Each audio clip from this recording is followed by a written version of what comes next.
Moi, je voulais être dessinateur de BD à une époque, inutile, complètement abstrait, l'arc-tangente, quoi. Je me suis dit, pourquoi pas faire des maths. J'ai combien de temps pour réfléchir à la réponse? Quand les gens posent des questions, quand elles sont bien posées et quand elles sont respectueuses, quand c'est le cas, ça c'est super, c'est le terrain glissant, je les salue s'ils nous regardent. Sois le bienvenu. Ces derniers temps, tu as peut-être remarqué que ma présence en ligne s'était faite plutôt rare. C'est vrai, et la raison, c'est que je prépare en ce moment une formation légendaire pour t'aider à cartonner lors des épreuves écrites en mathématiques. Et je dois dire que ça me prend beaucoup de temps. Après une centaine d'heures de travail, je n'en suis pas encore à la moitié. Mais, en guise d'interlude, me voilà ici devant toi puisqu'il y a quelques jours, Médéric Niot, ce jeune homme que voici, m'a écrit pour me demander conseil. Je dois dire que le courant est bien passé au point que nous avons finalement enregistré 2 discussions dont j'espère qu'elles vont t'intéresser.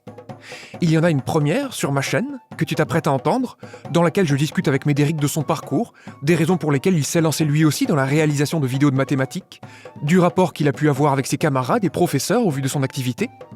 Et il y a une deuxième discussion, sur sa chaîne à lui, dans laquelle il m'interroge réciproquement sur mes études, sur ma vision de l'enseignement des mathématiques, et sur des tas d'autres choses croustillantes que je n'ai encore racontées nulle part ailleurs. En espérant que tu pardonneras mon débit de parole encore plus élevé qu'à l'habitude, faute à l'enthousiasme, je te souhaite une bonne écoute. Donc Médéric, pourrais-tu te présenter brièvement à mon audience? Oui, bien sûr. Donc moi c'est Médéric, effectivement. Je suis actuellement en L3 de mathématiques, donc plus particulièrement en magistère à Besançon. Et je sors donc de 2 ans de classe préparatoire à Besançon aussi. Donc c'était la nouvelle prépa MP2I MPI qui a été créée exclusivement pour ceux qui prenaient alors pas exclusivement, mais pour ceux qui prenaient l'informatique en fait au lycée, la nouvelle spécialité NSI. Donc voilà, j'ai fait ces 2 ans de prépa là et je me retrouve maintenant à l'université. Et j'ai lancé il y a quelques années une chaîne YouTube, donc Médématique, dont on reparlera évidemment, et sur laquelle j'essaye de montrer mon amour pour les mathématiques et pour l'enseignement aussi, à travers des vidéos de vulgarisation, des vidéos aussi de cours, de méthodes, ce genre de choses. Alors voilà, parce que moi c'est comme ça que je t'ai connu, alors c'est marrant parce que c'est un triptyque pour moi, je reçois plein de messages et plein de commentaires, et Médéric, c'est 3 messages, c'en est un il y a quelques années sur le fait que tu allais lancer ta chaîne YouTube, il y avait une vidéo pilote sur laquelle tu avais demandé l'avis de bon nombre de personnes, dont le mien, et je m'étais dit que c'était une initiative qui méritait d'être encouragée, donc je t'avais répondu et je t'avais donné mon avis sur l'équilibre entre les pédagogies, les mèmes, enfin plein de choses. Après il y a eu un deuxième message. C'était du mien, puisqu'en fait, t'apparais dans mon flux de recommandations sur YouTube, donc du coup, je t'ai laissé un petit commentaire sur une vidéo qui m'avait paru assez sympa. Et puis après, ton dernier message qui m'annonçait tes projets à venir, notamment pour le développement de ta chaîne. Et donc, c'est là qu'on a commencé à discuter par Zoom, et c'est là qu'a germé l'idée de cette conversation. Alors, t'as évoqué l'amour des mathématiques et de l'enseignement des mathématiques, donc c'est quand même quelque chose de remarquable, à l'issue de 3 ans d'études supérieures, d'avoir déjà une chaîne YouTube qui compte, je vais dire, pas quasiment autant d'abonnés que la mienne, mais disons, une chaîne qui commence à peser dans le monde des mathématiques. Alors on va remonter très loin en arrière. L'amour des mathématiques, quand tu repenses à ça, ça date de quand? Et l'amour de l'enseignement des mathématiques, c'est venu avec, avant, après? Comment ça s'est passé? Alors en tout premier, je dirais que c'est plutôt l'amour pour l'enseignement en fait. C'est l'enseignement qui est apparu en premier. Donc d'aussi loin que je m'en souvienne en fait, c'est dès l'école primaire en fait, j'adorais aider mes camarades à l'école. Des fois mes camarades me posaient des questions, ils venaient me voir, ah là j'ai pas compris, est-ce que tu peux m'aider? Alors en toute modestie, je me débrouillais bien dans à peu près toutes les matières, donc voilà, j'aimais bien aider mes camarades un peu dans tout, pas forcément en maths. Et puis, ce que j'aimais bien aussi dans le fait d'aider mes camarades, c'était un peu ce sentiment qui est très gratifiant d'utilité. On a le sentiment d'être utile, d'aider les gens, c'est quand même assez gratifiant. Et puis,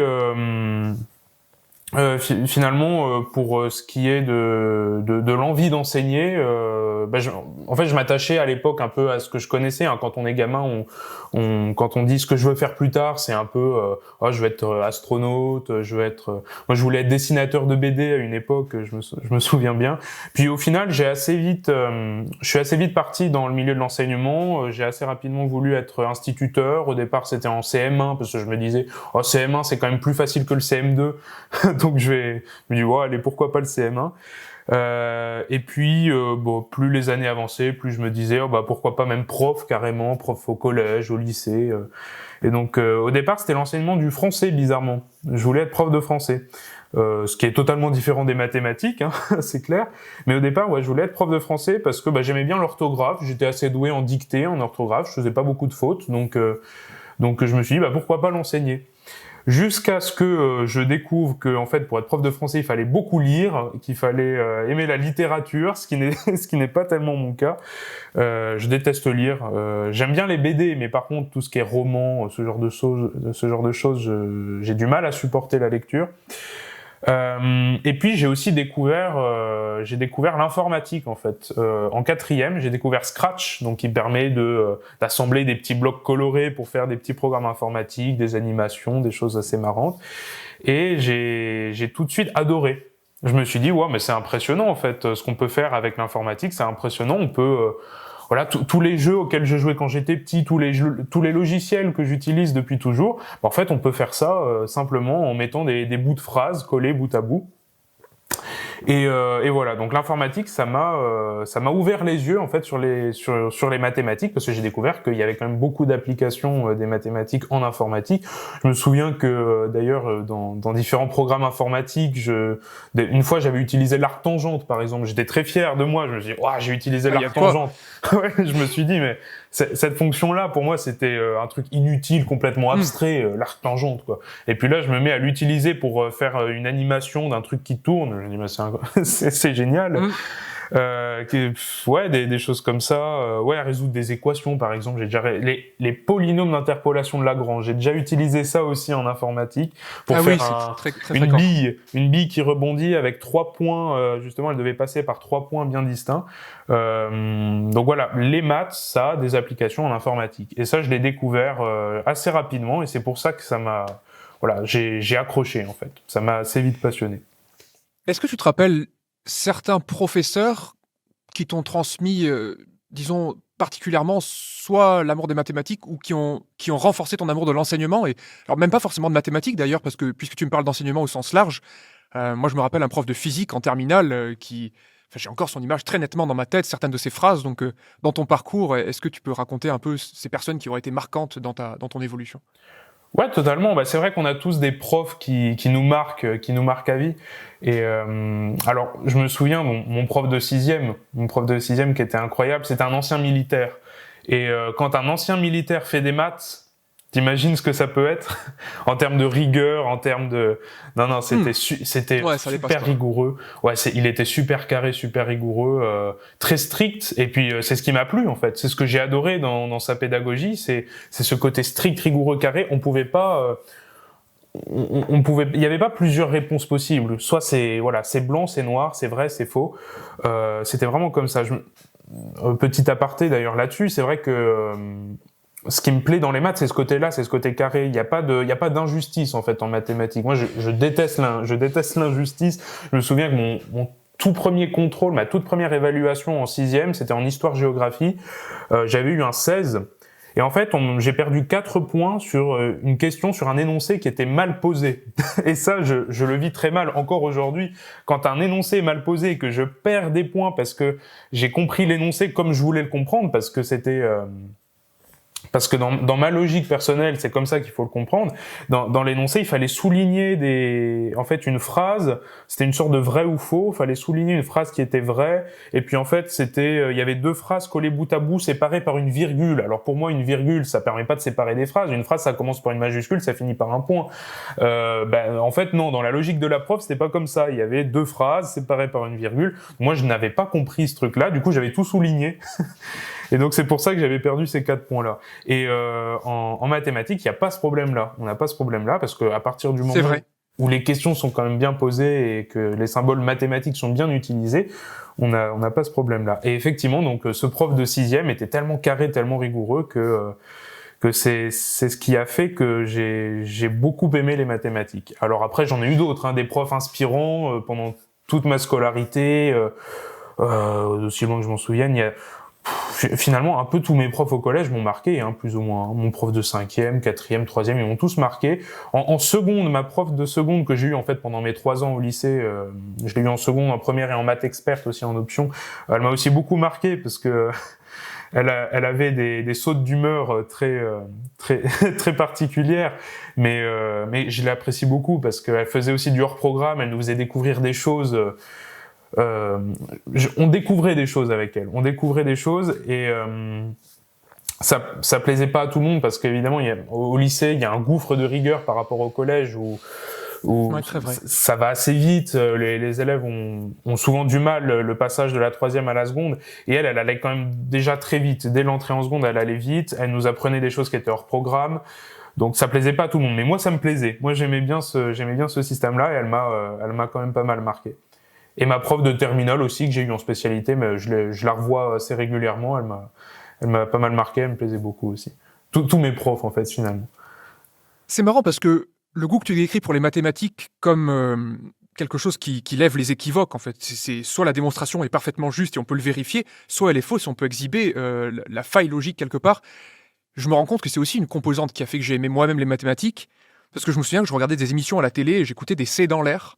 C'était des débats auxquels je comprenais absolument rien d'un point de vue politique ou géographique, mais je me rappelle entendre très précisément la logique qui sous-tendait les propos et d'identifier telle faille, tel exemple qui avait été monté en généralité, tous les biais, en fait, toutes les erreurs logiques.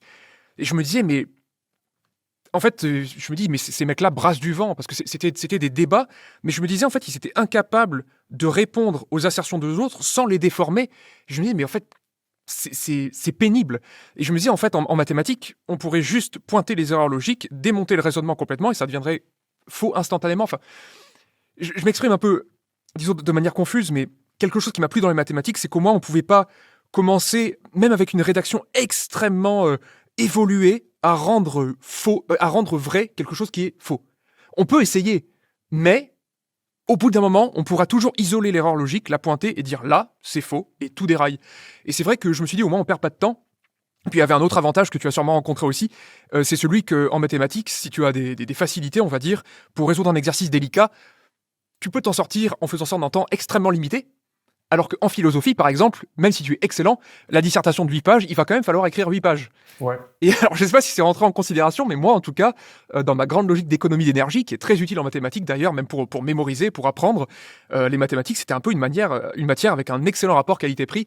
Je me disais, en fait, je passe relativement peu de temps pour finalement avoir des résultats qui sont très bons. Et surtout, c'était une matière où finalement... j'ai l'impression, enfin, tu as dû vivre à peu près la même scolarité que moi, avec des incompréhensions de tes camarades qui sont assez violentes, parce que les mathématiques, quand tu comprends pas, il n'y a pas le français pour t'aider, puisque tu rentres en fait dans l'abstraction, et quand tu comprends pas, tu as l'impression d'être complètement déraciné, et de pouvoir voir la lueur de compréhension qui s'allume dans les yeux d'un camarade qui comprend pas, et qui se dit « Ah, mais j'ai peut-être droit de m'asseoir à cette table des gens qui comprennent, et faire quelque chose », c'est quand même quelque chose d'extrêmement gratifiant, donc je me reconnais beaucoup dans ce que tu racontes dans ton parcours. Alors la question c'est, dans quel endroit on s'aventure à présent? Je dirais que il y a finalement ton orientation vers la classe préparatoire. Alors finalement, quand est-ce que tu as entendu parler de ce bazar-là? Et comment ça rentre dans ton projet d'enseignement? Puis tu me dis au départ tu voulais être instituteur, puis après tu t'es dit je vais peut-être enseigner au collège, etc. Et là, bam, classe préparatoire. Alors comment ça devient l'idée? Et après, même comment tu as vécu ce passage-là? Parce que je me doute que dans l'auditoire, en tout cas, c'est quand même un passage qui va sûrement intéresser. Ouais, clairement. Bah, en fait, c'est venu vraiment très tard parce que les classes préparatoires, je connaissais pas avant peut-être la classe de première, en fait, bizarrement. Je connaissais la fac, bon, j'en entendais parler, mais je me posais assez peu de questions sur mes études avant la classe de première, en fait. J'étais peut-être trop jeune pour me poser ce genre de questions encore. Enfin, je sais pas. Mais effectivement, ouais, en première, j'ai entendu parler de ça. En fait, c'est surtout grâce à la réforme du bac que j'ai entendu parler de ça, parce que mon prof d'informatique, enfin de NSI, nous avait parlé de l'ouverture d'une nouvelle classe préparatoire, justement ça de la MP2I MPI. Alors à la base, on savait pas trop ce que ça allait être. On pensait que ça allait être juste maths informatique, qu'il y aurait pas de physique. On pensait que ça allait être une sorte de prépa MI. Du moins, c'est ce que notre prof nous avait raconté. Alors je me suis dit bah chouette, parce que j'avais pas de physique. J'avais pas de physique au lycée. En fait, j'avais maths, NSI, SES. J'avais pris SES parce que j'adorais ça. À nouveau, j'avais un prof qui était marquant en seconde, qui était génial. Donc, il m'avait fait adorer les SES, donc j'avais pris ça en première. Mais du coup, je me suis dit, chouette, pas de physique, je vais prendre cette prépa-là. Puis au fur et à mesure, les infos tombent. Ah bah si, il y aura peut-être 4 heures de physique. Ah bah finalement, il y en aura peut-être 6. Ah puis en deuxième année, il y en aura peut-être 7. Bon, finalement, j'y suis allé avec philosophie. Je me suis dit bon, bah c'est pas grave, je vais quand même y aller. Quitte à travailler aussi la physique en autonomie. Finalement, c'est ce que je l'ai fait un petit peu, pas énormément, mais je l'ai fait un peu. J'ai un peu rattrapé pendant le confinement. Heureusement, il y a eu la crise du Covid. Il y a eu un confinement. C'était en quelle année pour toi le confinement? C'était pendant ta C'était terminale? quand j'étais en première. quand j'étais En en première, première. d'accord. Ouais. Le premier en tout cas, le premier D'accord. confinement. J'étais en première et donc j'ai pu profiter justement de ce temps-là pour travailler un peu la physique en autonomie. Pendant les vacances d'été aussi après ma terminale, j'ai essayé de rattraper un peu le programme de première. Bon, il m'en reste pas grand-chose, on va être très honnête. Puis même de la prépa, hein, tout ce que j'ai appris en physique en prépa, il me reste là aujourd'hui quasiment plus rien. C'est triste, mais c'est vrai.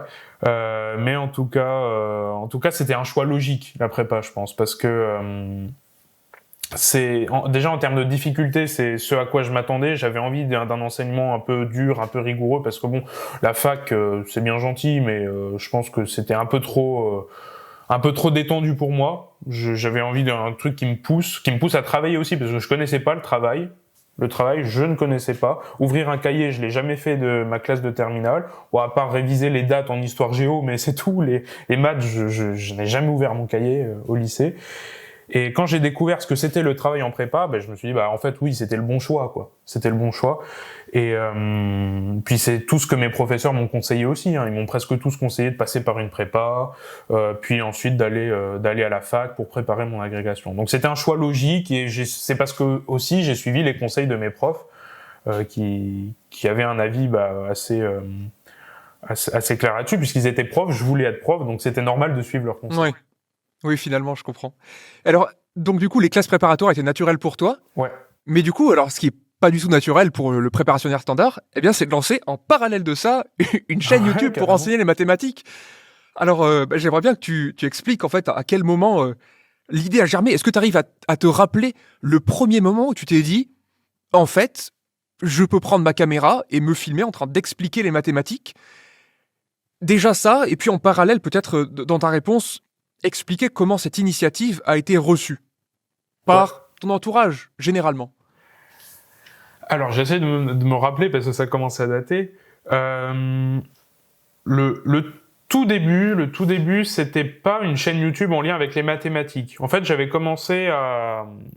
on avait commencé en famille en fait avec mon frère, avec mon père, ma mère aussi, elle a un peu participé. On avait commencé à lancer une petite chaîne où on faisait des parodies d'émissions de télé, des parodies de publicité, un truc un peu humoristique, mais sans grande prétention, quoi. On essayait de faire juste un petit truc familial, un peu pour déjà se faire marrer nous, déjà. Et puis voilà, on publiait ça sur internet. Si ça faisait 50 vues, on était content, hein. C'était déjà très bien. On faisait pas ça pour les vues. Et puis je me suis rendu compte, en fait, ça me plaisait de faire ça, de tourner des choses, de faire le montage, parce que j'avais découvert le montage. C'est moi qui montais ces vidéos-là. Et j'ai découvert le montage, je me suis rendu compte que ça me plaisait bien et que j'avais envie de continuer. Et puis finalement, je me suis dit, alors, qu'est-ce qu'on pourrait traiter, qu'est-ce qu'on pourrait faire, parce que bon, les parodies c'est bien sympa, mais ça demande beaucoup de travail quand même. Faut trouver des idées déjà. C'est plutôt mon père qui les trouvait les idées, mais bon, faut les trouver, faut trouver le temps pour tourner.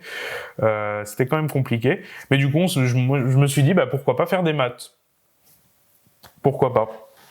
Et donc j'ai lancé au début c'était effectivement des épisodes pilotes, hein, t'en as parlé, c'était j'ai lancé 4 en fait j'ai fait une petite série de 4 vidéos que j'ai tout de suite appelé Médématique, je l'ai tout de suite appelé comme ça cette série, Médé pour mon prénom puis matique pour la fin du mot mathématique. Et puis donc j'ai lancé une petite série de 4 vidéos qui était un peu bon, c'était un peu de la vulgarisation sur des sujets dont j'avais entendu parler, et puis bon, j'insérais un peu le maximum de mèmes dans la vidéo pour montrer que regardez, je suis trop fort en montage, j'arrive à mettre des mèmes un peu dans tous les sens. Il y en avait beaucoup, hein. J'ai téléchargé l'intégralité d'internet avec tous les mèmes qui existent. C'était un peu ça, hein. C'était un peu ça au début. Mais voilà, donc du coup ça c'était le premier projet, et puis au final je me suis dit pourquoi pas lancer carrément une chaîne spécialisée dans les maths où je vais me mettre à fond dedans, je vais faire plein de maths dessus, et puis voilà. Mon inspiration au début c'était un peu Yvan Monca, hein, pour être honnête. Au début je me suis dit je vais faire une chaîne un peu à la Yvan Monca. Notre père à tous. Ouais, c'est un peu ça. Je vais faire un truc à la Yvan Monca, alors pour plusieurs raisons. Déjà pour aussi répondre aux questions que des fois mes camarades me posent aussi encore en classe, parce que mes camarades c'était pas à l'école primaire qui me posaient des questions, ça a continué toute ma scolarité et au lycée aussi. Et donc au lycée, parfois on me disait ça t'as compris, ça t'as compris. Donc je me suis dit déjà je vais lancer une chaîne pour répondre aux questions qu'on me pose. Et puis Puis aussi pour développer un outil pédagogique pour moi plus tard, un peu comme Yvan Monca fait finalement, développer un outil pédagogique pour mes propres élèves, pour ma propre carrière. Donc voilà, j'avais envie de lancer ça. Je voulais pas non plus copier Yvan Monca, je voulais traiter en fait au départ des sujets qu'il n'avait pas traités, ou au contraire traiter des sujets mais différemment. Des fois il y a certaines de mes vidéos, des choses qu'il a aussi traitées, mais je voulais aussi apporter mes propres explications sur certains sujets. Puis au final, bon, c'est pas du tout la tournure que ma chaîne prend finalement maintenant. Maintenant, j'ai fait un gros virage quand même, mais en tout cas au début c'était ça. Au début c'était ça. Il s'est passé la même chose pour moi, hein. Tu sais, on commence avec une suite, avec un U0 qui est souvent une inspiration, mais après, au fil du temps, on finit par converger vers des choses qui nous plaisent et ça devient très personnel. La façon dont tu vas faire des cuts, la façon dont tu vas placer ton visage ou pas, la façon dont tu vas écrire, est-ce que tu vas accompagner avec de la musique de fond ou pas, c'est très... chacun, en fait, quand tu t'écoutes par petite itération, tu vas converger vers quelque chose de vraiment unique et tu vas attirer finalement un public qui est sensible à la beauté vers laquelle tu essayes de tendre. Donc, je comprends parfaitement cette démarche-là. Alors, pour revenir spécifiquement sur une partie de la question qui n'a pas encore été traitée, moi, ce qui m'intéresse vraiment beaucoup, c'est la manière dont tes camarades de prépa ont apprécié le travail que tu faisais sur Internet, et aussi tes professeurs. Est-ce qu'ils étaient au courant de l'existence de cette chaîne? Comment ils ont pris ça? Parce que moi, je peux te dire que quand j'ai lancé ma chaîne YouTube, j'ai eu quelques regards un peu en coin, un peu curieux, mais d'un côté, j'étais professeur, donc il y avait une certaine légitimité, mais même de la part il y avait un scepticisme qui était assez affiché. De toute façon, quelle que soit l'initiative que tu prennes, tu vas forcément avoir des gens qui vont te dire tant qu'il n'y a pas un certain nombre de zéros sur ton compte, en fait, grosso modo, t'es pas crédible. Ouais, Alors, comment ça s'est passé concrètement pour toi Ça y est, on rentre sur les terrains glissants alors.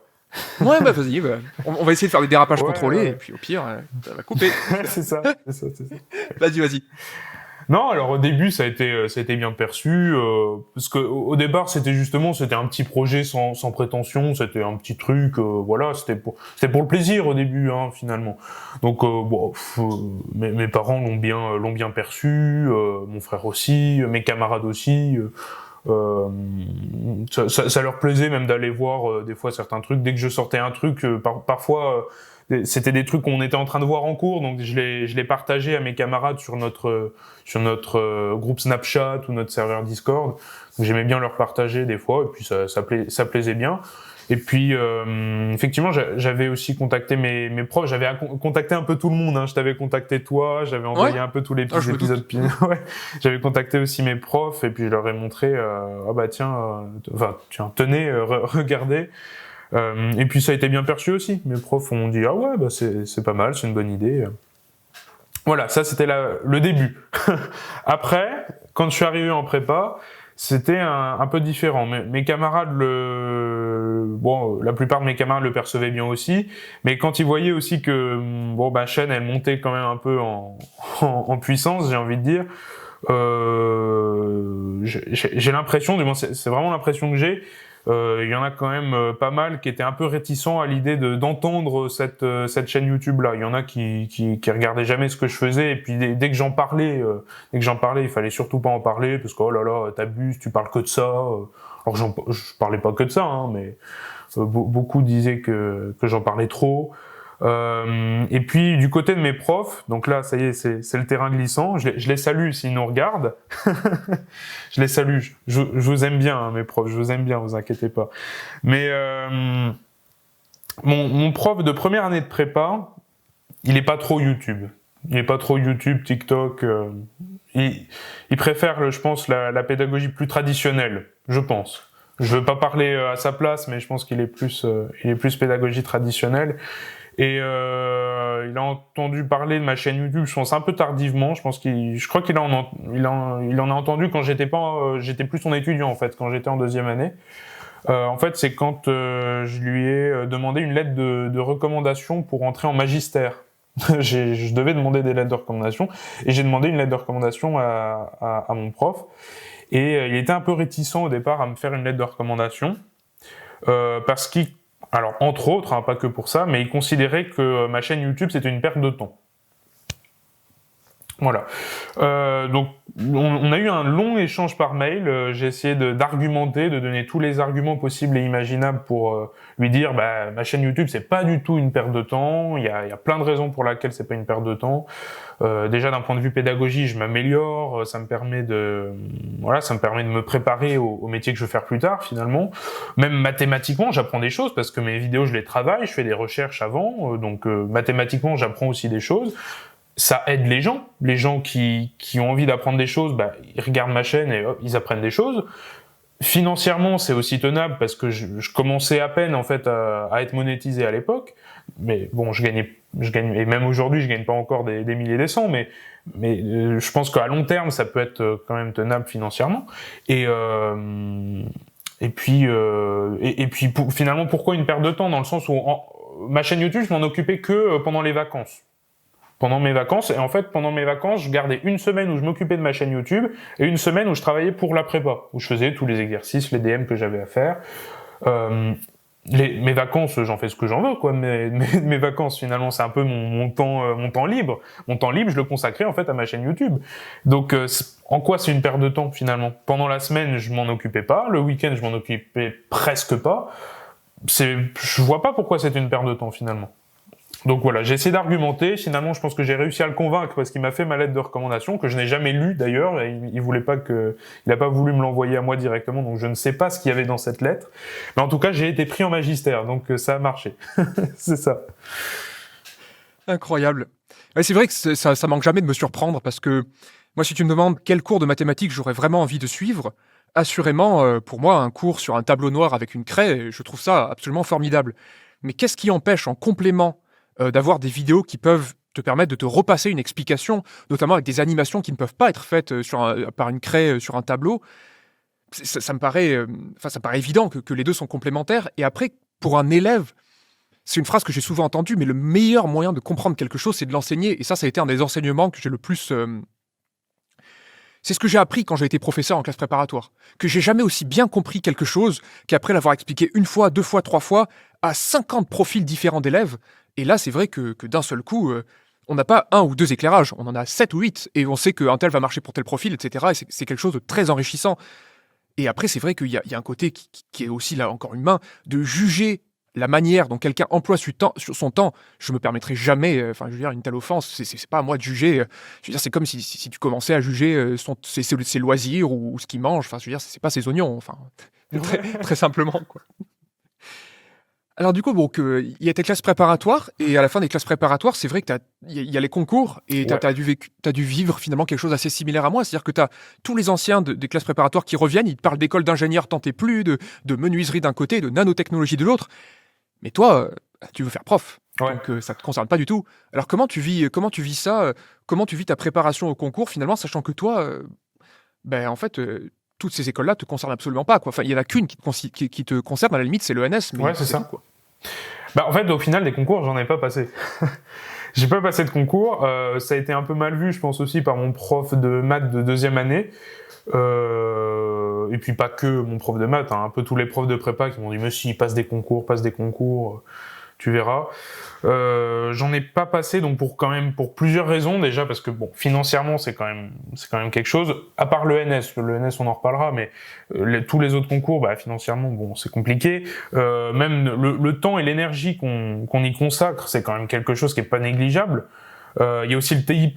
Le TIPE, il faut s'y consacrer aussi pendant les 2 ans, enfin 1 an et demi. J'avais pas spécialement envie de m'y consacrer parce que déjà le sujet me passionnait pas du tout. On avait le sujet de la ville. La ville, excuse-moi, mais j'en ai un peu rien à faire, surtout pour mon projet professionnel. Non, donc c'est beaucoup de temps et d'énergie que j'avais pas envie de perdre, parce que pour moi, là, les concours, pour le coup, je considérais ça comme une perte de temps. Mes profs me disaient, finalement, les concours, ça peut t'apporter quand même quelque chose, c'est que d'un point de vue du stress, tu vas te préparer au stress, sauf que pour moi, il y a du stress à partir du moment où il y a un enjeu. Si jamais les écoles, je les veux pas, il n'y a pas d'enjeu. Donc au concours, il n'y a pas de stress. Et puis finalement, les épreuves écrites, c'est des sujets de concours, mais toutes les semaines, on a un DS. On a un DS avec des annales de concours. Donc finalement, d'un point de vue des sujets, je connais déjà, je sais déjà à quoi ça ressemble. Les oraux, bah, ça ressemble aussi beaucoup au col. Donc c'est pareil. C'est d'un point de vue de l'expérience, pour moi, ça n'apportait pas énormément de choses. Du moins, j'avais pas l'impression que ça allait vraiment m'apporter quelque chose de passer les concours.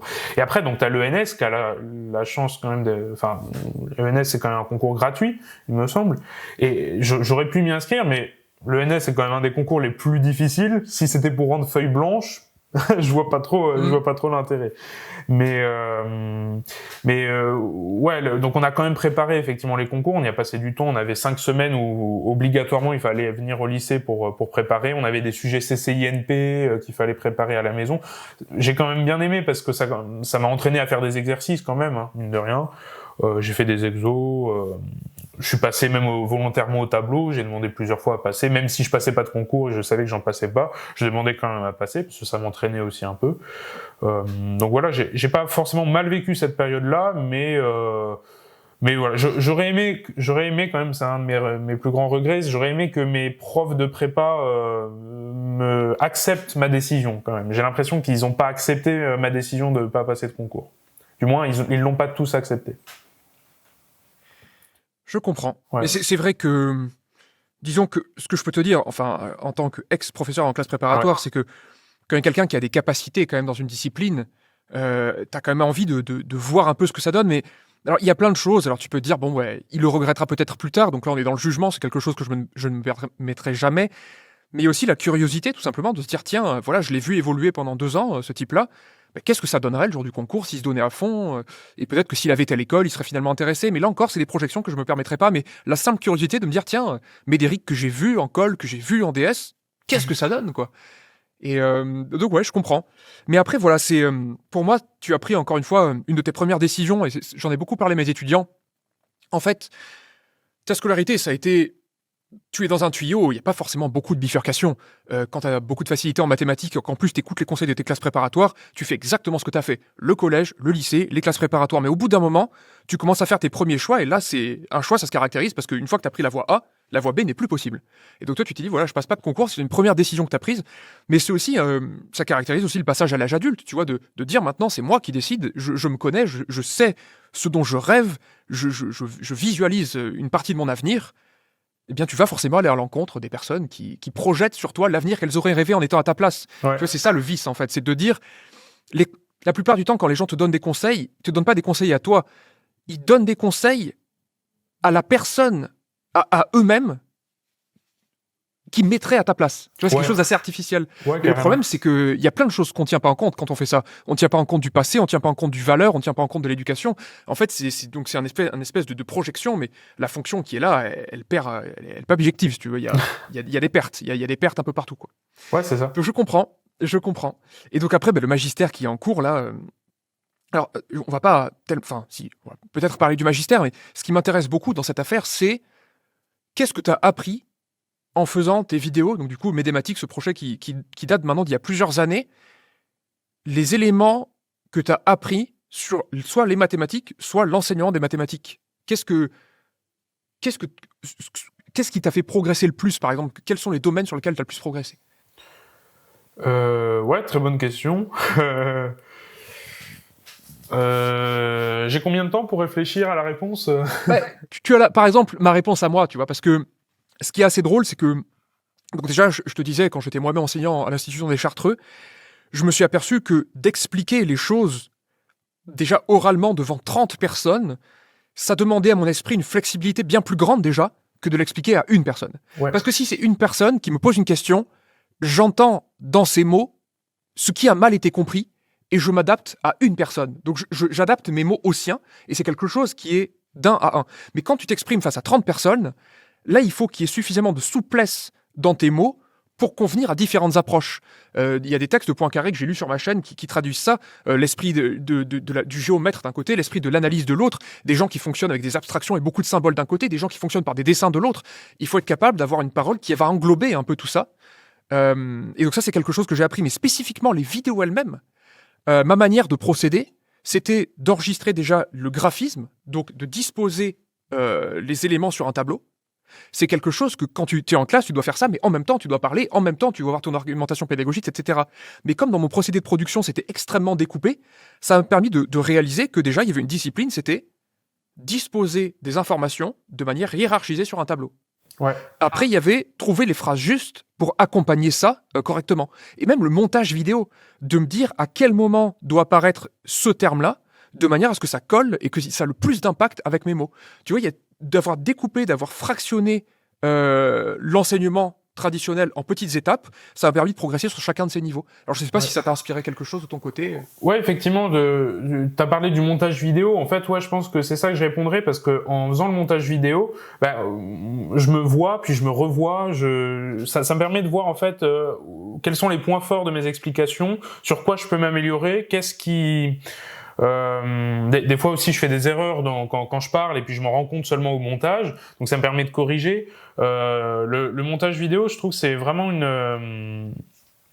c'est vraiment quelque chose qui me fait pas mal progresser, ouais, d'un point de vue de la pédagogie et des explications. Et puis aussi, ouais, les commentaires sur YouTube aussi. Moi, j'attache beaucoup d'importance aux commentaires parce que quand les gens posent des questions, quand elles sont bien posées et quand elles sont respectueuses, ce qui n'est pas toujours le cas, mais quand c'est le cas, en tout cas, quand c'est le cas, ça c'est super.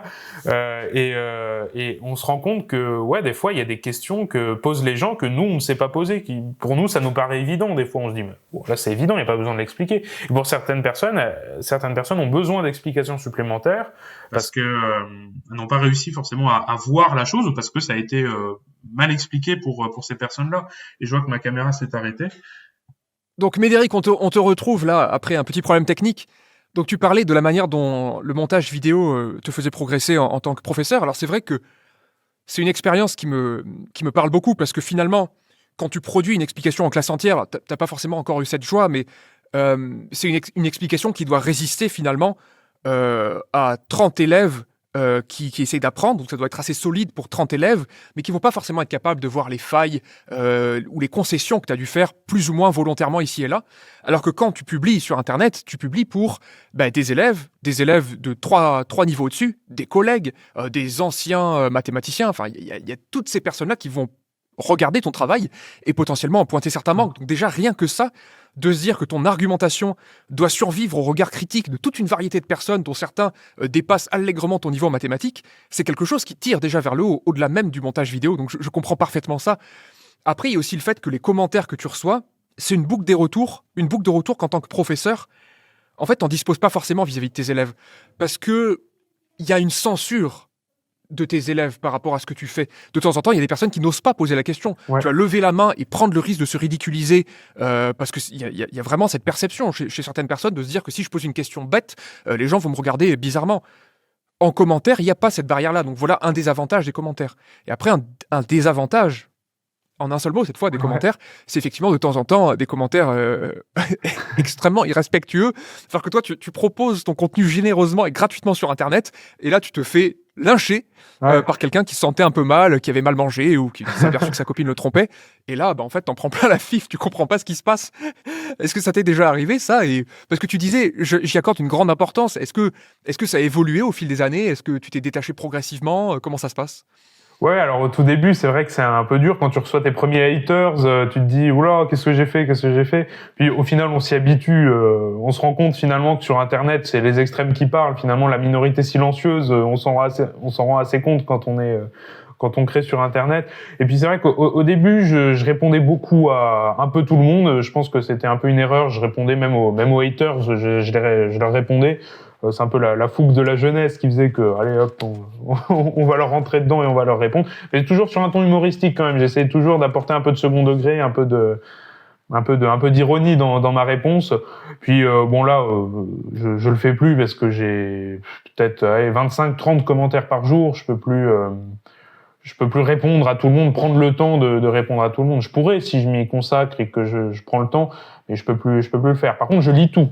Ça, je lis absolument tout. Mais ouais, les réponses maintenant, non, je peux plus répondre à tout, c'est plus possible.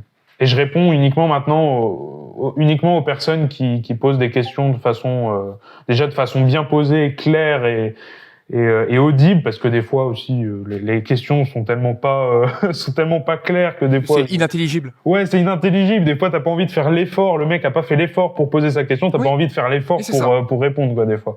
Mais voilà, tout ce qui est le hating, maintenant, c'est bon, je réponds plus. J'ai plus le temps, j'ai plus envie non plus de répondre. C'est marrant parce que c'est aussi un des grands enseignements de mon expérience sur YouTube, là aussi, c'est que au début, dans ta grande générosité, tu donnes de ton temps, ce qui est quand même ta ressource la plus précieuse. Enfin, l'argent, tu peux toujours le récupérer, mais ton temps, tu l'as à jamais perdu dans un certain sens.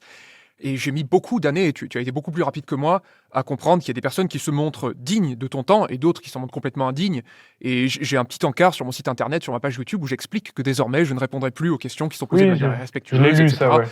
Ben oui, Ouais. parce que, mais c'est même un vœu, j'arrive même pas, parce que moi j'adore enseigner, je me dis, si quelqu'un n'a pas compris quelque chose, je sais que je peux l'aider à comprendre.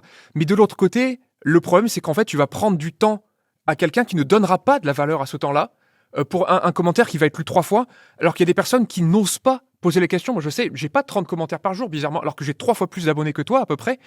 J'en ai très peu. Et je pense qu'il y a une barrière, en fait, de se dire, ah bah oui, c'est un professeur en classe préparatoire, il est extrêmement respectable, donc j'ose pas poser des questions. Alors qu'en fait, ce sont précisément les personnes qui n'osent pas qui devraient le faire. Mais elles ont trop de retenue, elles ont trop de pudeur pour le faire, alors qu'il y en a qui ne se gênent absolument pas pour te balancer un truc. Il n'y a pas de majuscule, il n'y a pas de point d'exclamation, il n'y a pas de repère temporel, tu sais absolument pas à quel endroit de la vidéo porte la question. Et malgré tout, en tant qu'enseignant par vocation, j'ai quand même envie de me dire une question qui n'a pas trouvé de réponse, alors que pourtant j'ai la réponse et je sais exactement comment dénouer. C'est comme un puzzle dont j'ai la solution. Et je me dis, je le fais pas. Tu vois, moi, si je vois un taquin et que je sais comment faire sortir la bille, je le fais.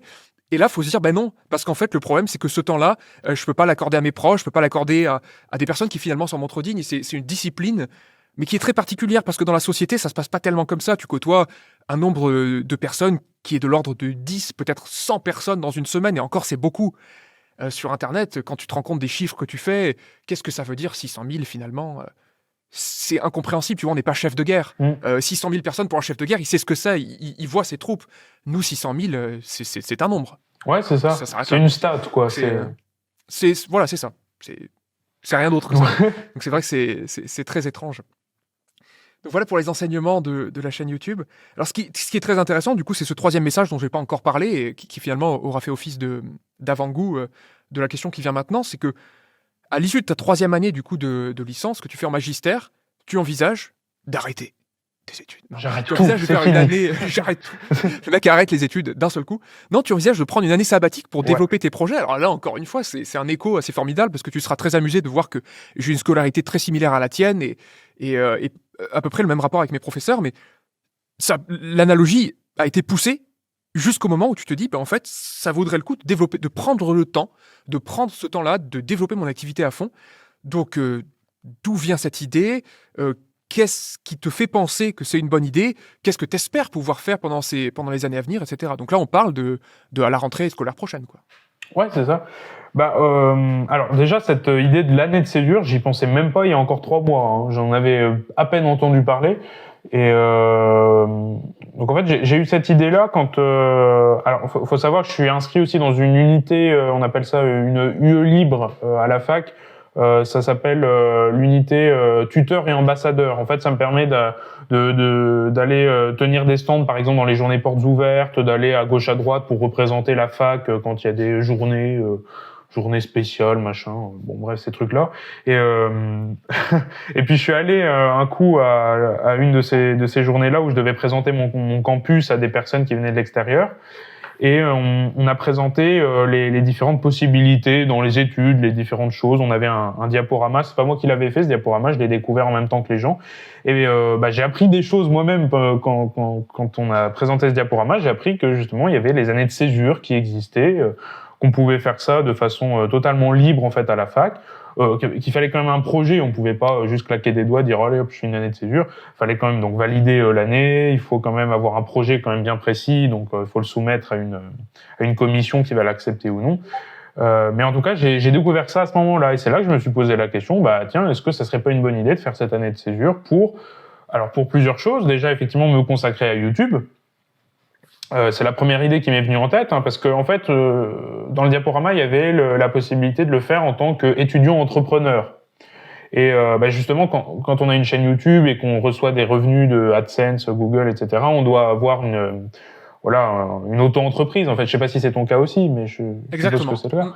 Donc on a le statut d'auto-entrepreneur, et donc je me suis dit, du coup, ça rentre dans ce cadre-là, en fait. Officiellement, je suis dans ce cadre d'étudiant entrepreneur. Donc je me suis dit, pourquoi pas. Ce qui m'a fait penser ça aussi, c'est que je voyais que ma chaîne, elle continuait de croître, et elle avait une croissance qui était bien plus que linéaire à ce moment-là, et c'est toujours le cas aujourd'hui. Je vois les chiffres, je vois les courbes que ça fait. Bon, là, ça s'est un peu tassé, mais à cette période-là, ça faisait vraiment une courbe presque exponentielle, hein, à ce moment-là. Je me suis dit, voilà, mais ça va s'arrêter où, en fait, finalement? Bon, là, ça stagne un peu, mais à ce moment-là, je me suis dit, mais ça serait chouette je me suis pas dit ça serait chouette, je me suis dit ça serait dommage de laisser passer le truc, de laisser filer le truc, et de pas profiter de cette occasion, de cette année de césure pour développer le projet à fond. Ça serait dommage de pas se servir de ça. Donc voilà, c'est une réflexion que j'ai eue pendant quelques mois. Puis au final, après avoir parlé à plusieurs personnes, après t'avoir parlé aussi à toi, parce que tu m'as pas mal aussi convaincu, et je t'en remercie. Et puis ça s'est mis en place dans ma tête, et je me suis dit, c'est quand même une bonne idée, en fait, de faire ça. Et puis pas que pour YouTube, du coup, il y a aussi d'autres projets, comme avoir du temps pour donner des cours particuliers, par exemple, pour proposer mes services à des établissements scolaires. J'ai quelques idées, par exemple, d'ateliers, de clubs que je pourrais proposer par exemple, dans mon ancien lycée ou dans les lycées autour de chez moi. J'ai envie de faire ce genre de choses. En fait, ça fait des années que j'ai envie que ça soit du concret, quoi, de faire des choses concrètes. J'en ai un peu marre de faire des petites choses dans mon coin, que ça marche plus ou moins bien. J'ai envie que ce soit concret, là. J'en ai marre d'attendre. J'ai pas envie d'attendre encore mes 3 ans d'études, là, pour m'y mettre à fond, quoi. Là, j'ai envie que ce soit là, maintenant, tout de suite, et voilà. C'est pour ça que je veux faire une année de césure. En fait, c'est drôle parce que ça peut paraître très étrange pour quelqu'un qui entend ça pour la première fois. Mais quand tu réfléchis froidement, tu te dis, pour quelqu'un qui veut devenir enseignant, ouais, ce que tu fais, c'est que tu veux maximiser tes expériences d'enseignement de toute nature. ouais, Donc d'aller animer des ateliers, de faire des vidéos. Et finalement, tes études elles-mêmes te rendent pas meilleur enseignant. On t'apprend pas à devenir meilleur enseignant. carrément. Tu augmentes ton niveau en mathématiques, tu apprends de nouvelles choses. Mais à aucun moment, tu apprends à devenir bon prof. Tu vois. Et donc, du coup, qu'est-ce qui est le plus logique entre ce que tu proposes en année sabbatique et faire un master 1, je sais pas, moi, de maths appliquées, apprendre la géométrie différentielle, sachant que peut-être tu l'enseigneras jamais. Finalement, moi, ça me paraît beaucoup plus logique de faire ce que tu fais. Alors après, c'est vrai qu'il y a toujours le côté sortir des sentiers battus, c'est aussi, la plupart du temps, prendre un risque financier, prendre un risque sur ton parcours, de voir qu'il y a eu des choses étranges. Mais cela dit, encore une fois, c'est pas comme si tu partais en Thaïlande pour faire des trucs obscurs ou faire pousser des plantes. Tu vois, là, c'est quand même... quelque chose de très sérieux et en plus de parfaitement cohérent. C'est ça qui est très important, c'est la cohérence. Et l'argument principal, que j'ai pensé t'apporter, en tout cas quand on avait discuté, c'était que ton CV, c'est quelque chose, mais pour moi, c'est quelque chose qui aura de moins en moins de valeur avec le temps, parce qu'aujourd'hui, ton CV, c'est aussi ce que tu présentes en ligne. Tu vois, si tu me demandes mon CV, j'ai fait sur ma page internet un petit CV, mais mon vrai CV, c'est ma chaîne YouTube. Si tu veux savoir ce que je fais, quelle est ma valeur en tant que professeur, eh bien, il suffit de regarder mes vidéos. Il n'y a pas besoin de faire des discours, de dire je suis passé par tel diplôme, parce que, en fait, quand tu lis un CV, tu essayes de projeter, de dire ah oui, s'il a fait ça, c'est peut-être qu'il a telle qualité, tel machin. Mais en fait, il y a beaucoup plus simple. Tu montes ton travail et les qualités sont perceptibles instantanément. Donc tu vois, il y a plein de choses qui, par la pure logique, poussent dans cette direction-là, sachant qu'encore une fois, c'est déjà prévu par l'institution. Donc c'est possible de faire cette année de césure, c'est possible de reprendre les études après. Alors après, il y a des considérations, est-ce que tu auras l'esprit à te remettre aux études, etc. Mais il y aura... La réponse que tu trouveras à cette question sera la bonne. Parce que imagine, à l'issue de cette année de césure, tu t'aperçois que tu es extrêmement épanoui, que le nombre d'idées que tu avais, ça a été multiplié par 10, et le nombre d'opportunités avec, et que finalement... Qu'est-ce qui t'oblige finalement à aller encore plus loin, tu vois ? Ouais. Mais c'est quelque chose que tu pourras vraiment décider en toute connaissance de cause, qu'après avoir vécu ça complètement, et c'est quelque chose que tu ne peux pas imaginer au moment où tu le fais. Moi, si tu me dis 8 ans en arrière, tu te retrouves à avoir 70 000 abonnés sur une chaîne, etc., à vendre des formations, je ne suis pas capable de comprendre ces mots-là. C'est-à-dire que je ne les ai pas inclus en moi. C'est comme 600 000. Tu vois, j'entends les mots, je les entends comme je lirais ça dans un livre, mais je ne comprends pas ce que ça veut dire, tu vois, au fond de moi. Et c'est pour ça, moi, je te dis, vis l'aventure, tu vois, surtout que la possibilité est offerte, et surtout, tu as vraiment le profil. Enfin, en fait, si toi, tu fais pas ça, qui le fait, tu vois ? Bon. Ouais, carrément, c'est ça. c'est ça mon point de vue là-dessus, quoi. Ouais, donc tu parlais de la formation à l'enseignement, et c'est vrai que c'est un des points que je trouve dommage, c'est que là dans ma formation, je vais apprendre uniquement à faire des maths finalement. Je vais passer une agrégation qui portera uniquement sur des mathématiques. Et ça, c'est un des points que je trouve vraiment dommage. Et c'est une des raisons pour laquelle aussi je veux prendre cette année de césure. Effectivement, tu l'as dit, c'est pour avoir des expériences dans la pédagogie et dans l'enseignement, plus que des expériences finalement dans les mathématiques en elles-mêmes. Et est-ce que ça serait pas un des points qu'il faudrait un des points qu'il faudrait améliorer finalement dans notre système finalement dans la formation des enseignants pour qu'on ait des meilleurs enseignants dans l'éducation? Est-ce qu'il faudrait pas améliorer ce côté-là? Peut-être faire moins de maths dans nos études et plus de pédagogie? Est-ce que toi, t'en penses quoi? Je pense que je vais te retourner la question et que ça va faire extrêmement mal au cerveau. Hein. Ouais. C'est qu'est-ce qui fait, selon toi, la qualité principale d'un professeur de mathématiques, d'un bon professeur de mathématiques? Ouais. C'est quoi, à quoi tu es sensible, toi, quand tu te dis ça, c'est quand même un professeur extrêmement compétent? Est-ce que tu arrives déjà à mettre des mots là-dessus? Ouais, carrément. Mais en fait, c'est vrai que depuis que je suis gosse, en fait, j'arrête pas de juger mes profs en bien ou en mal. Hein, mais tu sais, je suis toujours dans cet esprit critique quand je suis en cours. Je me dis ça c'est un bon prof, ça c'est un mauvais prof, ça j'aurais pas fait comme ça. Moi ça j'aurais fait comme ça. J'essaye toujours d'avoir des inspirations dans mes enseignants et d'avoir des choses aussi que j'ai pas envie de reproduire. Bien sûr. Donc on se construit par l'exemple et par le contre-exemple. Ouais, exactement. Et du coup, je me permets des fois de critiquer mes professeurs, pas forcément devant eux, hein, quoique des fois j'ose aller les voir. Tu peux critiquer. Critiquer aujourd'hui, c'est un sens péjoratif, mais ouais. Pour moi, critique, c'est quelque chose de noble. Enfin, c'est quelque chose de. Tu vas permettre à l'autre de progresser grâce à ça. Ouais. Bien sûr, si c'est fait dans le respect, il y a aucun problème. Ouais, mais il y en a qui le prennent mal, malheureusement. Mais c'est vrai que je suis souvent dans cette idée de essayer de trouver ce qui va et ce qui va pas dans la pédagogie de mes enseignants. Et du coup, je me forme un peu comme ça, en fait, finalement, en me posant des questions d'ordre pédagogique plus que d'ordre mathématique. Et pour moi, ce qui fait un bon prof de maths, c'est avant tout un bon pédagogue, finalement. Un bon matheux, un bon mathématicien, c'est pas forcément un bon prof. Et d'ailleurs, je le vois actuellement à la fac. J'ai des profs qui sont peut-être super doués en maths, qui sont des chercheurs, qui sont peut-être même très reconnus dans leur milieu. Mais en termes de pédagogie, des fois, c'est catastrophique. J'ai des profs, des fois, je vais pas les citer, mais j'ai des profs qui, par exemple, qui préparent pas leurs cours, qui préparent pas leur TD, et c'est catastrophique. Ça donne des séances catastrophiques. Et par exemple, il y a certains cours magistraux, je n'y vais plus. Je ne vais plus en CM parce que j'apprends plus de choses chez moi avec mon ordinateur et avec le PDF que j'ai réussi à trouver sur Internet qu'en allant en cours avec un prof qui raconte des bêtises, qui fait des erreurs toutes les 5 minutes au tableau. Et qui sait absolument pas expliquer une formule et qui fait pas de schéma, par exemple. Ça, c'est pareil, les schémas. Mais faire des maths, par exemple, faire du calcul différentiel sans schéma, c'est incompréhensible. C'est tellement abstrait, le calcul différentiel, les dérons, les machins. Des fois, c'est impossible à comprendre. Donc, si tu fais pas de schéma, comment veux-tu comprendre quoi que ce soit, des fois? Donc, un bon prof de maths, c'est avant tout un bon pédagogue, quoi, pour moi. Mais alors, comment tu mesures cette qualité de pédagogie, parce que finalement, alors, par la fréquence de questions auxquelles il a réussi à répondre en faisant comprendre ça aux élèves, comment tu arriverais à mesurer cette qualité-là? Parce que, en fait, avant de construire un système qui serait meilleur que celui qui existe déjà, il faudrait arriver à identifier très précisément les qualités. Alors, on peut dire la pédagogie, mais en fait, concrètement, qu'est-ce que tu mets derrière? Alors, tu peux faire ça d'un point de vue théorique, mais aussi par l'exemple, par exemple. Donc, effectivement, les illustrations, c'est quelque chose qui peut être expliqué. Après, à mon avis, il y a quand même une grande part de mauvaise volonté.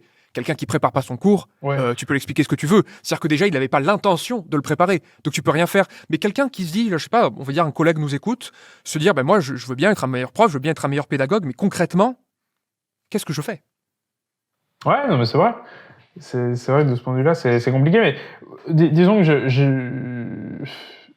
je pense qu'avant tout, effectivement, tu l'as dit, quand un prof est capable de répondre à des questions de façon, on va dire presque du tac au tac, ça veut quand même dire qu'il a les réponses en fait en lui. C'est-à-dire qu'il va pas chercher et créer les réponses pendant que l'élève lui pose la question. Ça veut dire qu'il s'est déjà posé la question lui-même et que le prof a déjà les réponses en lui. Donc ça déjà c'est un travail qu'on peut faire pour former les profs. Il faut déjà qu'il ait toutes les réponses aux potentielles questions de ses élèves. Je pense que c'est déjà un point qu'il faudrait améliorer. Je sais pas ce que t'en penses. C'est pas évident. Que c'est toujours discutable, et c'est un point très positif, qu'il y a bon nombre de réponses aux questions de mes élèves que j'ai créées à la volée, sur le moment. Ouais. Et il y a un texte que j'ai lu pour l'anniversaire de mes 30 ans sur ma chaîne YouTube qui s'appelle « De l'élaboration des idées par la parole », et qui explique en fait que dans la conversation, et c'est ce qui se passe là quand je te parle, c'est que le fait que ton attention soit portée sur moi va me pousser à formuler même les demi-idées qui sont présentes dans mon esprit d'une manière que j'aurais pas réussi à formuler moi-même si je m'étais posé seul devant mon bureau.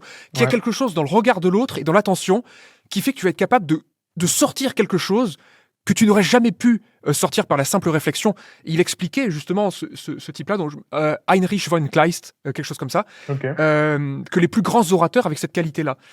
Et c'est vrai que, alors, je pourrais raffiner peut-être la réponse que tu donnes en disant que il n'est jamais arrivé, il est très rarement arrivé que je n'ai pas de réponse à la question d'un élève, mais par contre, il est arrivé extrêmement souvent que j'ai jugé que la réponse que j'avais en tête n'était pas faite assez sur mesure pour les mots que l'élève avait choisis, et j'ai donc dû soit adapter ma réponse en modifiant sa forme, soit inventer complètement une autre approche, parce que je me suis dit, ma compréhension des choses n'est pas en adéquation avec sa question. Tu vois, dans ces mots, j'entends que la réponse que je vais lui faire ne va pas résonner avec les mots qu'il a choisis pour formuler sa question elle-même. Ouais. Et là, pour moi, on rentre dans un degré de sensibilité qui est assez difficilement transmissible. Tu vois, c'est assez difficile. La manière dont je vois l'expression de ton visage, dont j'entends que tu écoutes ce que je dis, est-ce que je pourrais la transmettre à quelqu'un par de simples explications ? Je peux lui expliquer ce que j'essaye de faire. Mais ça, c'est quelque chose que j'ai retrouvé dans les arts martiaux, par exemple. C'est qu'on va essayer de transmettre des choses par la parole. Mais la vraie transmission, elle va pas se faire en se disant « Ah oui, donc là, je vais tourner mon bassin, faire un transfert de poids, et ça va projeter ma main vers l'avant, et du coup, c'est trop tard. Le coup doit partir instantanément. » Mais par contre, ce qui va se passer, c'est que quand tu vas pratiquer le geste suffisamment de fois, l'instruction qu'on t'a donnée au préalable va résonner et tu vas sentir dans ton corps que c'est ça, que ça sonne juste. Tu vois, quelqu'un qui a déjà vu le regard d'un élève s'illuminer en construisant une réponse sur mesure pour que la lumière apparaisse, il va comprendre les mots que j'ai choisis. Mais quelqu'un qui n'a jamais vécu ça, il va entendre ces mots de manière abstraite, comme le nombre 600 000. Tu vois, il y a rien qui va résonner en lui. Et cette qualité-là me semble difficilement transmissible, mais il pourrait au moins y avoir un effort qui est fait dans cette direction-là. On ne pourra pas peut-être transmettre la chose, mais de dire voici la direction dans laquelle il faut chercher. Tu vois ce que je veux dire ? On n'arrivera pas. Tu vois, si Cédric Doumbé explique comment donner des coups de poing, des coups de pied, c'est irréaliste de dire que tout le monde va être capable de frapper avec le degré de précision qu'il a. Mais il pourra peut-être, grâce à sa pratique extrêmement évoluée, tirer de cette pratique des principes qui sont transmissibles pour guider la pratique des professeurs, de se dire c'est ça que tu dois chercher. Et tu vois ce que je te disais à propos de la construction sur mesure d'une réponse, c'est des défauts de certains professeurs qui m'ont été rapportés par des élèves, justement, en me disant si on demande 3 fois une explication, on va entendre à peu près 3 fois la même. Tu vois, c'est problématique parce que l'explication, elle est correcte. Mathématiquement, il n'y a aucun problème. Mais le problème, c'est vraiment cette idée que c'est ton propre chemin pour partir de ce que tu connais et aboutir à quelque chose d'abstrait. Mais il n'y en a pas qu'un seul. Et le chemin qui te paraît le plus naturel et le plus économe en termes d'énergie pour toi est bâti sur ta propre compréhension des choses et ça date depuis tout petit. La compréhension que tu as des fractions, par exemple, la compréhension que tu as des nombres, du calcul mental, c'est quelque chose que tu as bâti et c'est extrêmement personnel. Et il faut avoir déjà cette envie, cette sensibilité de se dire que celui qui prime, par exemple, quand tu expliques quelque chose, c'est celui qui pose la question. Que c'est sa sensibilité qui prime sur la tienne et que tu vas faire une réponse pour lui. Tu vois ? Ouais, carrément. Et c'est déjà, il y a une démarche qui est très... Ça n'a rien à voir avec même la pédagogie. C'est quelque chose de très humain. De te dire, je sais que je peux produire une réponse juste qui répond à ces questions, mais ça, c'est pas important. L'important, c'est de trouver les mots qui fait que ça connecte. Et de tendre la main, de pas descendre trop bas la main, parce que sinon, en fait, tout va lui être donné, mais de la tendre suffisamment bas pour qu'il puisse l'attraper et après tirer vers le haut. Tu vois, c'est marrant parce que ça me fait penser à un texte de Poincaré qui s'appelle, que j'ai un petit extrait qui s'appelle « Un cercle, c'est un rond ». Et il dit, en fait, il faut être capable de trouver un juste milieu entre un cercle, c'est un rond, ce qui est tout à fait transmissible, qui ne permet aucune démonstration, et un cercle, c'est le lieu des points qui est situé à équidistance d'un même point, ce qui est parfaitement inintelligible pour l'élève en école primaire. Et il faut trouver, tu vois, il y a un compromis à faire, en fait, Et tu vois, la problématique du juste milieu n'est jamais simple, en fait. C'est jamais simple. Le juste milieu n'est jamais au milieu. Et en fait, le milieu que tu vas choisir pour un élève, c'est pas forcément le même que tu vas choisir pour un autre, etc. Donc, il y aurait... Mais tu vois, je sais pas si ça aiderait, mais ça mettrait au moins sur la voie de ce que moi, je cherche. En tout cas, quand j'essaie d'écrire une vidéo, de répondre à quelqu'un, je cherche quelque chose qui n'a rien à voir avec les mathématiques. Et c'est pour ça que ça me plaît beaucoup quand tu me dis, ce qui me plaît, c'est pas les mathématiques en premier lieu, c'est l'enseignement tout court. Parce que ça, c'est quelque chose que je retrouve en moi. Et en fait, j'ai eu plusieurs expériences d'enseignement, des mathématiques, des arts martiaux, des danses de couple, et j'ai pu appliquer les exacts mêmes principes. Et les qualités qui ont été appréciées dans ma pédagogie sont exactement celles que j'essaye de te dépeindre là. Mais c'est délicat parce que c'est quelque chose qui est très subtil. C'est quelque chose que je retrouve, par exemple, dans la conversation, dans les silences qui sont laissés, dans la manière dont la personne d'en face va suggérer qu'elle a envie de t'interrompre pour dire quelque chose qui pourrait faire évoluer. Tu vois, il y a un timing, il y a quelque chose de très très fin qui est très difficilement transmissible. Ouais, t'as raison. Tu vois ça ? Ouais. En fait, c'est avec l'expérience peut-être qu'on peut le transmettre. C'est juste en expérimentant justement le dialogue, en expérimentant la pédagogie qu'on peut justement réussir à faire ça. Oui. Justement, ça m'inspire quelque chose qui est en lien. C'est que finalement, le professeur, dans sa formation initiale, va devenir bon en mathématiques et pas forcément en pédagogie. Mais surtout, au bon moment, le problème, c'est qu'il n'y a plus de boucle de retour. Il y a pas assez souvent quelqu'un qui vient faire du coaching, finalement, pédagogique. Je pense, par exemple, que je pourrais apporter énormément à certains collègues, ceux qui veulent apprendre, tous ceux qui veulent apprendre, s'ils me permettaient d'assister à, disons, 3 ou 4 de leurs cours en classe entière et d'accepter un regard extérieur sur ce qu'ils ont fait, un regard bienveillant sur des suggestions. Et finalement, c'est ce que tu gagnes aussi en étant sur YouTube. Tu gagnes une boucle de retour, tu gagnes des suggestions que tu n'aurais pas eu en classe entière parce que tes élèves, ils sont là pour apprendre, ils ne sont pas forcément là pour te suggérer telle ou telle chose. Et c'est pour ça que ça me paraît extrêmement curieux qu'on puisse prendre mal, si tu veux, par exemple, tes remarques sur la pédagogie d'un professeur. Moi, j'accueillerais ça à bras ouverts tant que c'est fait dans le respect, parce que je me dis, là, c'est l'occasion de progresser. Et tu vois, c'est assez drôle parce que mon professeur d'art martial a un professeur d'art martial, qui est un professeur d'art martial, et tu vois, il y a une filiation qui fait qu'il y a toujours un retour. Mais dans l'éducation nationale telle qu'elle est aujourd'hui, il y a très peu de retours. Et le retour d'un inspecteur que tu vois une fois tous les 5 ans, sur un cours que tu as préparé peut-être sur mesure pour coller à sa grille de lecture, c'est compliqué. Et puis même, le problème, c'est qu'en fait, d'être jugé par des personnes qui n'enseignent plus, pour moi, ça n'a aucune valeur. En fait, je respecte mon professeur d'art martial parce qu'il enseigne, et il respecte lui-même son professeur parce qu'il enseigne, et parce qu'il y a une pratique derrière. Tu vois, il y a toute cette complexité. Mais alors, peut-être qu'il n'y a pas les moyens, mais... Voilà, j'irai dans cette direction-là. Je me dis peut-être que, tu vois, entre collègues, et je l'ai déjà fait avec des collègues à l'Institution des Chartreux, de se dire, tiens, là c'est la fin de l'année, est-ce que tu pourrais venir assister à un de mes cours ? Et réciproquement, je viens assister à l'un de tes cours, et je te donne un retour sur certains moments, sur une question d'un élève auquel tu as répondu, et tu n'as peut-être pas entendu quelque chose. Et tu vois, te montrer peut-être une ouverture que tu n'as pas saisie. Il y avait une grande ouverture à cet endroit pour faire une explication, un super développement qui aurait permis d'éclairer les choses pour beaucoup de personnes, et tu ne l'as pas vu. Est-ce que c'était conscient ? Est-ce que c'était pas conscient ? Mais pas la critique de se dire « Ah oui, il fallait faire ça », tu vois. Non, de dire, tu vois, dans tel mouvement, quand tu lèves le bras à ce moment-là, tu laisses une ouverture pour qu'un coup vienne ici. Est-ce que tu étais conscient de ça ? Est-ce que c'était un piège que tu tends à l'autre ? Ou est-ce que tu as juste complètement passé outre ? Tu vois, j'irais dans cette direction-là, mais c'est des choses subtiles qui demandent beaucoup de goût, mais qui demandent aussi d'être fait entre deux personnes qui n'ont pas de problème personnel. Tu vois, que ça soit fait dans la bienveillance de te dire... moi, si tu me permets, quand tu seras enseignant, d'assister à tes cours, tu sais que je le ferai dans une générosité.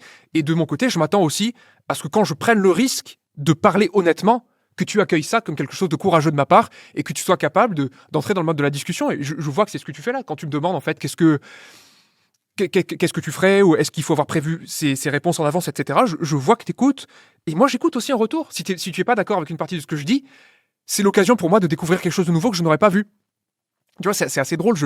Je garde beaucoup de contact avec mes anciens élèves pour ce regard neuf. Je donne beaucoup de valeur à un regard neuf. Justement, le fait que tu n'aies pas encore été dans le système, que tu aies ta valeur d'étudiant, c'est quelque chose qui a une extrême grande valeur. Tu vois. Le fait d'enseigner sans avoir été déformé d'une certaine manière parce qu'on attend de toi ou par la manière dont tes collègues ont l'habitude de se comporter, tu as l'occasion de créer quelque chose de complètement nouveau. Et c'est pour ça qu'en fait, je te pousse dans cette direction, de prendre cette année sabbatique et de pousser les choses jusqu'au bout. C'est parce que il y a quelque chose de... Tu créeras peut-être quelque chose dans 5 ans, on se dira « Purée, il y a plein de profs qui feront quelque chose que tu as pris l'habitude de faire au fur et à mesure, et personne n'y aurait jamais pensé si tu n'avais pas poussé ta suite assez loin dans les termes, tu vois, U0, U1, U2, U3, Ouais, c'est ça. et là, peut-être que quelque chose de nouveau va éclore. Mais tu vois, c'est assez drôle parce que quand j'en parle avec des gens, c'est déjà très compliqué de pas tomber sur quelqu'un qui va être braqué sur certains principes. Et puis la pédagogie et la didactique ont leurs limites, que finalement, le problème, c'est quand tu vas trop loin dans la théorie. Tu vois, j'ai une expérience d'une inspectrice qui m'a dit que j'employais une méthode spirale, tatati tatata. Je sais même pas de quoi elle parle. En fait, mais c'est assez drôle parce que, là encore, je te l'expliquerai par une métaphore.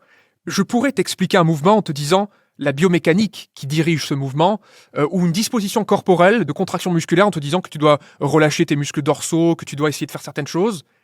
Mais je peux aussi te donner une image, une intention, de te dire par exemple que quand tu te tiens debout, d'avoir l'intention que ton bassin s'effondre vers le sol, que ton poids coule dans tes jambes et que ton poids s'y déverse et que ta tête est maintenue comme si elle était suspendue par un fil qui est dirigé vers le ciel.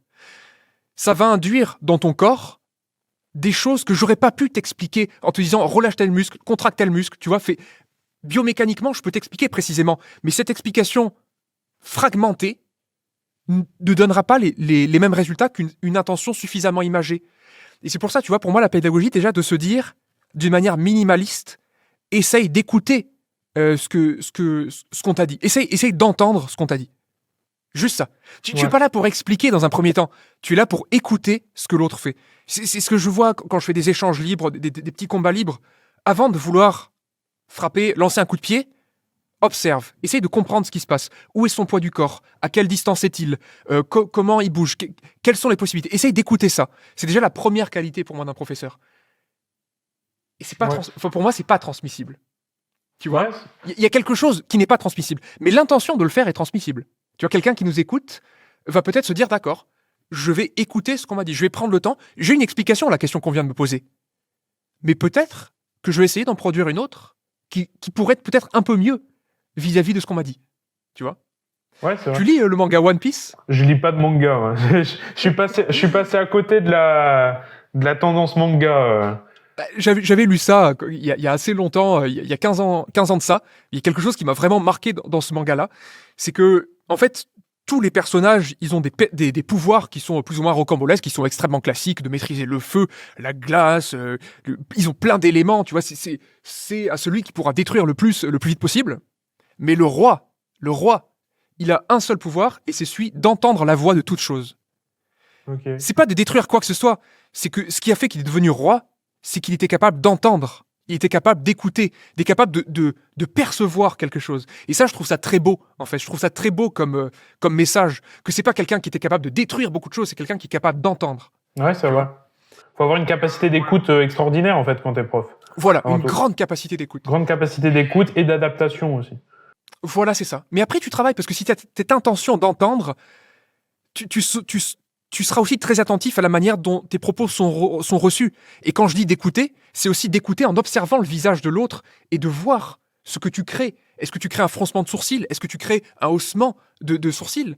Et j'ai souvent changé mon explication instantanément en fonction de ce que je voyais dans le visage de l'autre. Et c'est là où c'est très intéressant, l'élaboration des idées par la parole. Mais là encore, il y a quelque chose qui me paraît difficilement transmissible. Mais l'intention, elle me paraît transmissible, tu vois. Ouais, c'est vrai. Mais je m'improviserai pas pédagogue. Mais j'inclurai par contre la remarque très juste que tu fais dans le sens de la pratique. Tu vois, la pratique. En fait, d'avoir une fois par semaine un professeur qui vient, qui veut progresser, qui va assister à ton cours et qui va te dire voilà ce que je pense. Et surtout, je te dirai jamais que ce que je te dis c'est juste. Je te dirai voici ma perception des choses. On peut échanger dessus. Si tu as un retour, une critique sur ma perception, je serai extrêmement content de l'avoir. Peut-être qu'on n'en grandira pas. Peut-être qu'il n'y a rien à en tirer de ça. Peut-être qu'on va avoir une idée, peut-être qu'on va pouvoir innover, mais tu vois, d'avoir un retour très fréquent.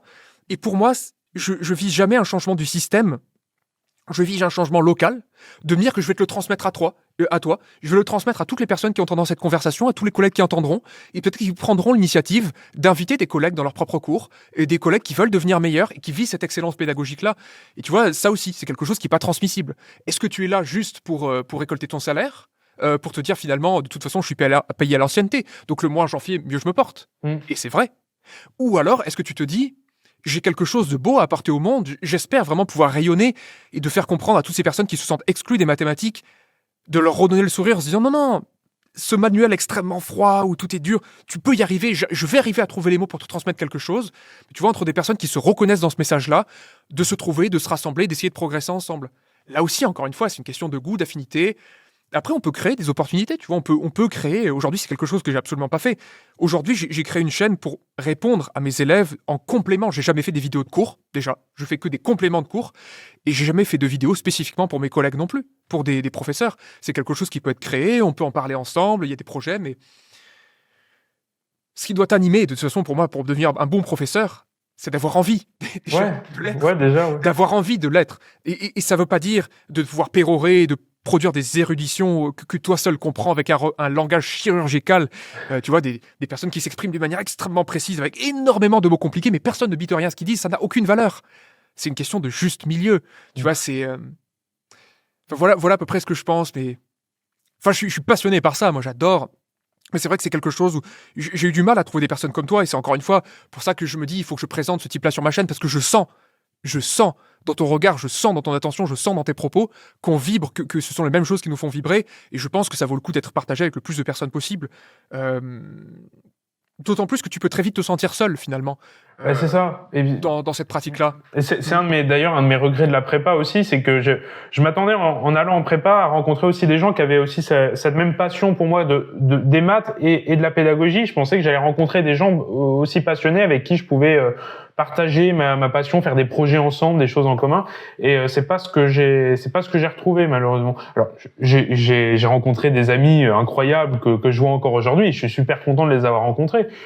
Mais je m'attendais, j'ai quand même ce petit regret là de pas avoir rencontré des gens passionnés comme moi en prépa et de pas avoir pu faire des projets comme ça en commun. Et même à la fac encore aujourd'hui. Alors je connais pas encore tout le monde, mais j'ai du mal à trouver des gens qui ont cette même passion là. Alors du coup, ça fait que je me sens un peu seul. C'est vrai que je me sens un peu seul, mais je sais bien que je suis pas le seul. Je sais bien qu'il y a plein d'autres gens comme moi qui sont passionnés aussi par ce qu'ils font, qui ont aussi des projets comme ça. Et c'est un des trucs aussi que je trouve dommage, c'est que dans l'éducation aujourd'hui, on manque de profs de maths. Donc on a beaucoup d'offres, mais on a aussi beaucoup de demandes. Il y a plein de jeunes comme moi qui ont envie d'enseigner. Mais ça matche pas. Il y a de l'offre, il y a de la demande, et ça matche pas. Et c'est un problème. Encore une fois, terrain glissant, mais par exemple, aujourd'hui, je peux dire sans trembler du tout que la première affectation que j'ai eue à l'issue de ma thèse, c'était dans le 77, tu vois, extrêmement loin de ma ville natale, à Montpellier. En fait, si j'avais pas eu mon poste en classe préparatoire, j'aurais démissionné instantanément. Ouais. Parce que pour moi, l'insulte est trop grande. Tu vois, d'avoir fait 10 ans d'études brillantes, comme je les ai faites, pour me retrouver enseigner en collège à des personnes qui n'ont pas envie de m'entendre. Ouais. Je repense toujours à une élève qui s'appelle Aminata, que j'ai eue en L3, chargée TD.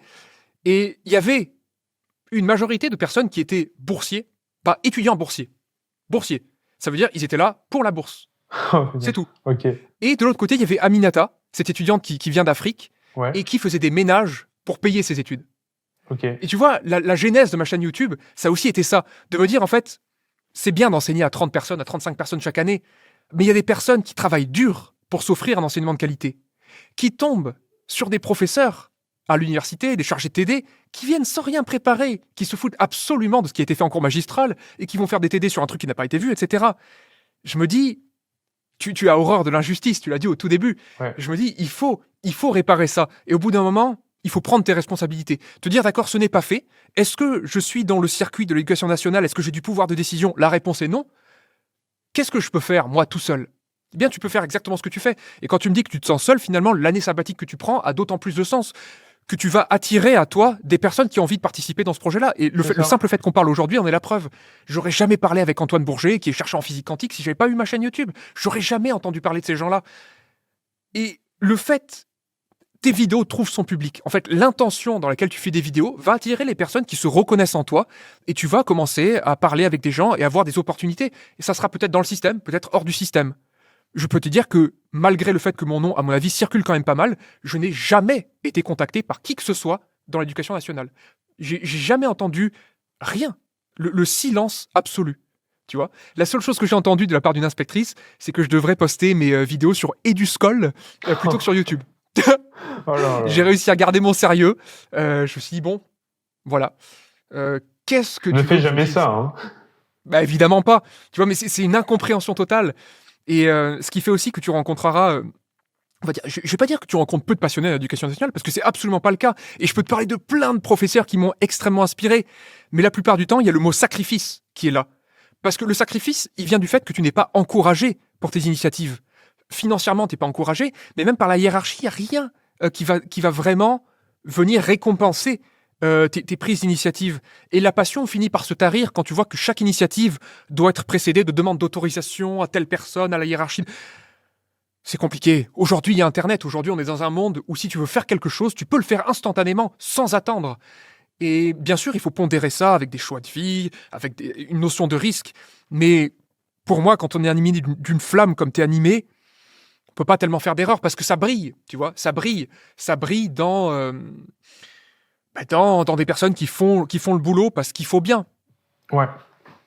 Mais tu vois, c'est pas encore éteint. Et pour moi, il faut pas que ça s'éteigne. Tu vois, moi, au fil de mes années d'enseignement, j'ai senti quand même un peu la camisole. Tu vois, je me suis dit, de l'air, tu vois, de l'air. Et je cherchais une fenêtre, pas de porte.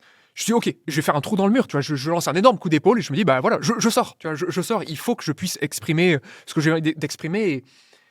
Et tu verras. Ce qui est le plus drôle là-dedans, c'est que dans un an, tu diras, mais c'est fou le chemin que j'ai parcouru en étant libre de mes intentions, en exploitant cette créativité-là. Tu diras, mais c'est incroyable de me dire, mais il y a 6 mois, je n'imaginais même pas le quart de ce que j'ai fait. Et voilà pourquoi je t'encourage dans cette direction. Là, du coup, Ouais, carrément. Et c'est pour peut-être le rencontrer mot des de la gens. fin. Excuse-moi, c'est aussi pour rencontrer Vas-y. des gens, en fait, comme tu l'as dit, que je fais cette année de césure-là. C'est pour avoir le Ouais. temps justement de faire des rencontres, d'aller voir des gens, des établissements scolaires, faire des collaborations aussi pour ma chaîne YouTube. Là, prochainement, on est en train d'en faire une justement actuellement, mais prochainement, je vais aller voir Axel Arnaud à Paris. On va tourner un truc sympa pour YouTube. J'ai déjà fait une collaboration là récemment avec Smart Science. On va en faire une autre prochainement. Et c'est ce genre de choses que j'ai aussi envie de mettre en place l'année prochaine. C'est rencontrer des gens qui sont passionnés aussi comme moi, qui ont une chaîne YouTube, qui adorent les maths, qui adorent la pédagogie et faire des trucs en commun, quoi. Parce que je suis sûr qu'en se réunissant, en faisant des trucs ensemble, on peut arriver à faire un truc formidable. Parfait. Bah, écoute, ça sera le mot de la fin. S'il y a des gens qui sont intéressés pour te contacter, c'est très simple. Hein, Médématique sur YouTube, à peu près partout. C'est ça. Et voilà, je remercie l'audience de son attention. Et puis, on se retrouvera sur ta chaîne pour une discussion plus orientée sur mon parcours et sur mon expérience sur YouTube. Exactement. Voilà. À la prochaine. À la prochaine.